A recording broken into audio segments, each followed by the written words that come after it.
Hello friends, हरे कृष्णा। कैसे हो आप सब? आप सबका हरे कृष्णा माय पूजा चैनल में स्वागत है।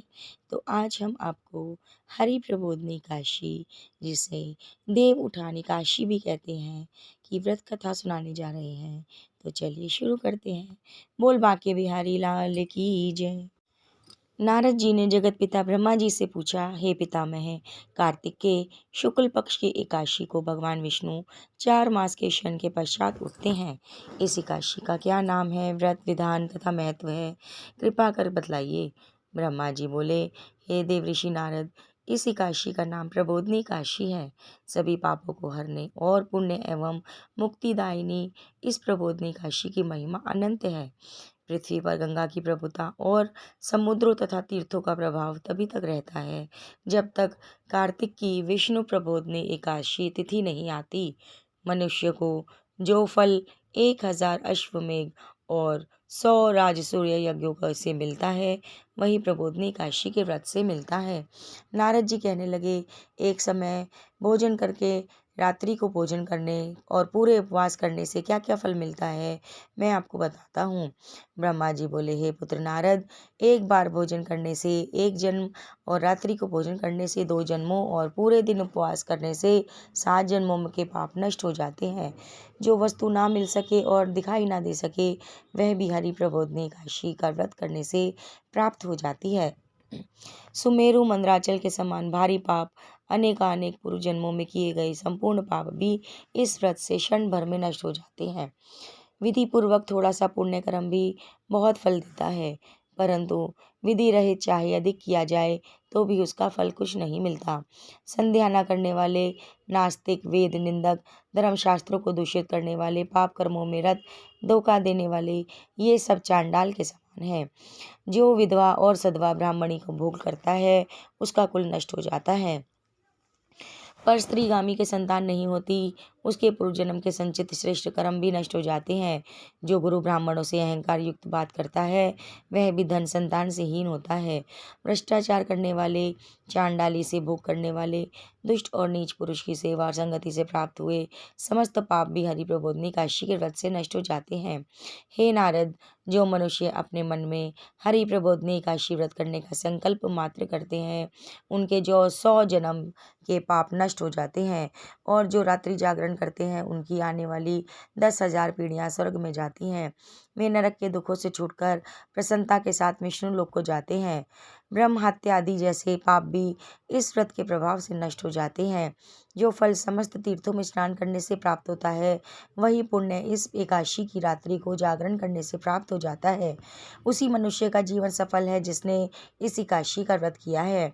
ब्रह्मा जी ने कहा, इस संसार में जिसने भी तीर्थ है, उन सबके स्नान दान आदि का फल इस व्रत से मिलता है। अतः सब कर्मों को त्याग कर भगवान के प्रसन्नार्थ कार्तिक शुक्ला हरि प्रबोधनी एकादशी का व्रत सभी को करना ही चाहिए। वही ज्ञानी तपस्वी जितेंद्रिय है, उसी को भोग और मोक्ष प्राप्त होता है। जो हरि प्रबोधनी एकादशी का व्रत करते हैं, जिसने एक बार भी इसका व्रत किया, वही मोक्ष का अधिकारी हो जाता है। मन, कर्म, वचन तीनों प्रकार के पाप इस रात्रि को केवल जागरण मात्र से नष्ट हो जाते हैं। हरि प्रबोधनी के दिन जो मनुष्य भगवान के प्रसन्नार्थ स्नान दान यज्ञ आदि करते हैं, वे अक्षय पुण्य को प्राप्त होते हैं। इस एकादशी का व्रत करने मात्र से मनुष्य के बचपन, यौवन, वृद्धावस्था में किए हुए संपूर्ण पाप नष्ट हो जाते हैं। इस रात्रि में जागरण करने का फल चंद्र ग्रहण और सूर्य ग्रहण के समय पुष्कर में स्नान करने से 1000 गुना अधिक है। जो मनुष्य प्रबोधनी एकादशी का व्रत नहीं करते, उनके सब पुण्य व्यर्थ हैं। अतः हे नारद, तुमको भी विधि पूर्वक यत्न के साथ इस व्रत को अवश्य करना चाहिए। कार्तिक के पूरे मास में धर्मपरायण होकर जो व्यक्ति अन्न नहीं खाते, उन्हें चंद्रायण व्रत का फल मिलता है। हे देव ऋषि नारद, अब तुमसे एक अत्यंत गूढ़ रहस्य में बात करता हूँ। कार्तिक मास के में भगवान दान आदि से उतने प्रसन्न नहीं होते जितने श्रद्धापूर्वक शास्त्रों की कथा सुनने से होते हैं। कार्तिक मास में जो भगवान विष्णु की कथा को एक या आधा श्लोक भी पढ़ता है, सुनता है, सुनाता है, उसको 100 गायों के दान का फल मिलता है। अतः अन्य सब कर्मों को छोड़कर कार्तिक मास में मेरे सन्मुख बैठकर मेरी कथा अवश्य पढ़नी और सुननी चाहिए। इस मास में शास्त्रों की कथा कहने सुनने से 10,000 यज्ञों का फल मिलता है। साथ ही सब पाप भी नष्ट हो जाते हैं। जो नियम पूर्वक हरि कथा सुनते हैं, वे 1000 गोदान का फल पाते हैं। विष्णु के जगाने से जो भगवान की कथा सुनते हैं सातों द्वीपों समेत पृथ्वी के दान करने का फल पाते हैं। जो मनुष्य भगवान की कथा सुनने के पश्चात वाचक को अपनी सामर्थ्य अनुसार दक्षिणा देते हैं उनको सनातन लोक मिलता है। ब्रह्मा जी के वचन सुनकर नारद जी ने कहा, हे भगवान, हरि प्रबोध ने एकादशी के व्रत की विधि और महात्म विस्तार पूर्वक समझाइए। ब्रह्मा जी कहने लगे, ब्रह्म मुहूर्त में 2 घड़ी रात्रि शेष रहकर उठकर शौच आदि से निर्वृत्त हो दंत धावन आदि करके नदी, तालाब, कुआं, बावड़ी, घर में जैसा भी संभव हो स्नान आदि करें। भगवान की पूजा करें, कथा सुने, व्रत का नियम ग्रहण करें, भगवान से विनय करें, हे भगवान, आज निराहार रहकर व्रत करूंगा, दूसरे दिन द्वादशी को भोजन करूंगा, अतएव आप मेरी रक्षा कीजिए। तत्पश्चात भक्ति भाव से व्रत करें। रात्रि को भगवान के आगे जागरण, नित्य गीत आदि करने चाहिए। प्रबोधनी काशी को कृपणता त्याग कर पुष्पों, फलों, अगर धूप, दीप, नैवेद्य आदि से भगवान का पूजन करना चाहिए। शंख में जल भरकर भगवान को अर्घ्य दें, इससे समस्त तीर्थों से करोड़ों गुना फल प्राप्त होता है। जो मनुष्य अगस्त्य के पुष्प से भगवान का पूजन करते हैं उनके आगे इंद्र भी हाथ जोड़ता है। कार्तिक मास में बिल्व पत्र से भगवान का पूजन करने से मुक्ति प्राप्त होती है। कार्तिक मास में तुलसी से भगवान का पूजन करने वालों के 10,000 जन्मों के पाप नष्ट हो जाते हैं। तुलसी का दर्शन, स्पर्श, नमस्कार, स्तुति, रोपण, जल से सिंचन, प्रतिदिन पूजन आरती करने से कथा सुनने वाले करोड़ों युग तक विष्णु लोक में निवास करते हैं। जो तुलसी का पौधा लगाते हैं उनके कुटुंब में उत्पन्न होने वाले प्रलय काल तक विष्णु लोक में जात निवास करते हैं। हे मुनि, रोपी हुई तुलसी जितनी जड़ों का विस्तार करती है उतने ही 1000 युग पर्यंत तुलसी रोपण करने वाले के सुकृत का विस्तार होता है। जिस मनुष्य की रोपण की हुई तुलसी की जितनी शाखा, प्रशाखा, बीज, फल पृथ्वी में शर्तें बढ़ते हैं उसके उतने कुल 2000 कल्प तक विष्णु लोक में निवास करते हैं।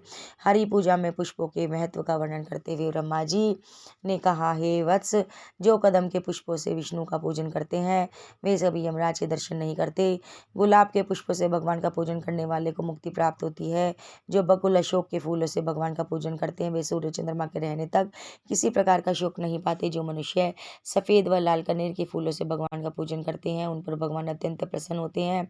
वे करोड़ों गौ के दान के फल पाते हैं। जो धूप से के अंकुरों से भगवान की पूजा करते हैं उन्हें 100 गुना फल प्राप्त होता है। जो शमी के पत्र अथवा चंपा के फूलों से भगवान का पूजन करते हैं वे मनुष्य फिर संसार में नहीं आते। जो मनुष्य केतकी पुष्प भगवान पर चढ़ाते हैं उनके करोड़ों जन्म के पाप नष्ट हो जाते हैं। पीले लाल वर्ण के कमल पुष्पों से भगवान का पूजन करने वाले श्वेत द्वीपों में निवास करते हैं।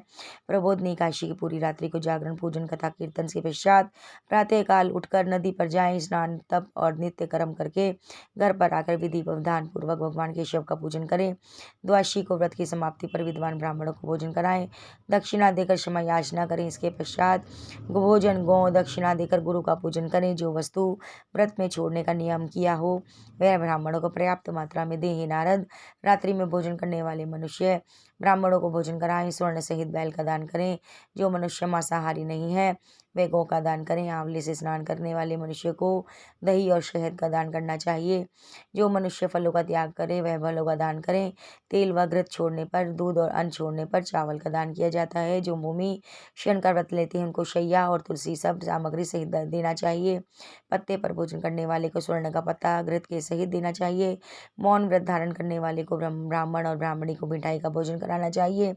बाल रखने वाले में को दर्पण, जूता छोड़ने वाले को एक जोड़ा जूता, लवण त्यागने वाले को शर्करा दान करनी चाहिए। मंदिर में दीपक जलाने वाले को, नियम लेने वाले को व्रत की समाप्ति पर ताम्र स्वर्ण के पात्र में घृत और बत्ती रखकर विष्णु भक्त ब्राह्मण को दान देना चाहिए। एकांत व्रत करने वाले को 8 कलश वस्त्र स्वर्ण से अलंकृत करके दान करने चाहिए। यदि इतना संभव ना हो तो इनका अभाव में जितना अधिकाधिक हो जाए उतना अवश्य दान करें। ब्राह्मणों को आशीर्वचन सब व्रतों की सिद्धि देने वाला कहा गया है, अतः उन्हें सब प्रकार से संतुष्ट करके विदा करें। तत्पश्चात स्वयं भी भोजन करें। जिन वस्तुओं का चातुर्मास में छोड़ा हो उन वस्तुओं को ग्रहण करने लगे। हे नारद, जो बुद्धिमान इस प्रकार चातुर्मास का व्रत निर्विघ्न समाप्त करते हैं उनको पुनः जन्म नहीं होता। यदि व्रत भ्रष्ट हो जाए तो व्रत करने वाला अंधा कोढ़ी हो जाता है। व्रत करने वाले की तो बात ही क्या, इस कथा को पढ़ने सुनने मात्र से अनंत गोदान का फल प्राप्त होता है। बोले काशी माता की जय। दोस्तों, अगर आपको यह वीडियो अच्छा लगा तो इसे लाइक, शेयर और सब्सक्राइब करना ना भूलें। जल्द मिलेंगे नई वीडियो के साथ। हरे कृष्णा।